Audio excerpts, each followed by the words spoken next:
അവരുടെ കാര്യത്തെപ്പറ്റി ഇനി പ്രത്യേകിച്ചൊന്നും പറയേണ്ട ആവശ്യമില്ല. എന്തെങ്കിലും ഒരു കണ്ടൻറ്റ് കുറവോ അങ്ങനത്തുള്ളൊരു സമയം വരുമ്പോഴത്തേക്കൊണ്ട് ഇവരുടെ ഫാമിലി കാര്യങ്ങൾ എടുത്തിട്ടാണ് ഇവർ സംസാരിച്ചുകൊണ്ടേ ഇരിക്കുന്നത്. ഇപ്പോൾ ഫാമിലി കാര്യങ്ങളെ പറ്റിയാണ് അധികം സംസാരിച്ചുകൊണ്ടിരിക്കുന്നത്. സോ അത് കഴിഞ്ഞതിന് ശേഷമുണ്ട് അവരുടെ അച്ഛനും അമ്മയും ഇത് കണക്ക് വന്ന് അത് വേറൊരു വീഡിയോ ഒക്കെ ഇട്ട് അങ്ങനെ കുറേ നാളുണ്ടെങ്കിൽ ഇവർ അങ്ങോട്ടും ഇങ്ങോട്ടും ഉണ്ടെങ്കിൽ ഇതിനെപ്പറ്റി പറഞ്ഞാണ് ഭയങ്കരമായിട്ട് കാര്യങ്ങൾ പോയിക്കൊണ്ടേ ഇരിക്കുക. അത് കുറച്ച് വൈറലായിട്ടും പോവും.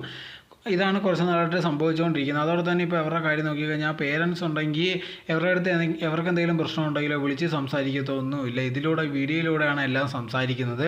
അതിങ്ങനെ കണ്ട് ഒരുപാട് പേർക്കുണ്ടെങ്കിൽ മടുത്തിട്ടുണ്ടായിരുന്നു. ഇപ്പോൾ പോലും ഉണ്ടെങ്കിൽ ലേറ്റസ്റ്റ് ആയിട്ട് അവരൊരു Q&A ഒരു പരിപാടി പോലെ നടത്തിയിട്ടുണ്ടായിരുന്നു. അതിനകത്ത് ഇതേ കണക്ക് ആരോ ചോദിച്ചെന്നും പറഞ്ഞ് ഇതേ കാര്യം തന്നെ പിന്നെ എടുത്തിട്ട് തനിക്കുണ്ടെങ്കിൽ വീട്ടിൽ പോകാൻ താല്പര്യമുണ്ടോ അല്ലെങ്കിൽ അവരോട് ക്ഷമിക്കുമോ എന്നുള്ള രീതിയിലൊക്കെ ഒരാൾ ചോദിച്ചെന്നും പറഞ്ഞ് അതിന് മറുപടി കൊടുത്തുകൊണ്ടേയിരുന്നു.